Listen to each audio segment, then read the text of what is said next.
Donc cette question, finalement, c'est de savoir, au cours des dernières années, avec ce grand programme d'investissement, avec ce qui s'est passé dans l'environnement, comment on l'a vécu. En fait, c'est vrai que nous avons demandé au début aux banques de nous faire crédit de l'autofinancement, puisque ce n'est qu'au fur et à mesure que nous avons cédé les actifs, alors qu'il fallait déjà investir, qu'il fallait déjà qu'ils nous financent.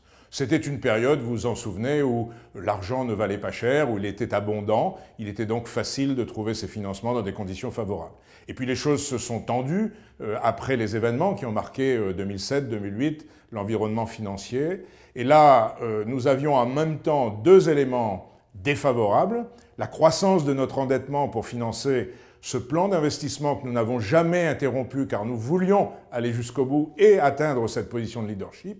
Et de l'autre côté, la raréfaction, notamment dans l'environnement européen, des investissements, ce qui conduisait naturellement à chercher, d'une part, des investissements de nature différente, d'autre part, des prêteurs dans des environnements géographiques différents, qui n'avaient pas forcément la même perception du métier du maritime que celui que les banques françaises, à ce moment-là, par choix ou par contrainte, ont dû avoir. Et c'est dans ce contexte-là que, finalement, la capacité de faire face, la manière de trouver l'argent et de le gérer dans le temps est devenue un actif fondamental de l'entreprise. Je ne dis pas ça pour Lilian, mais c'est la réalité.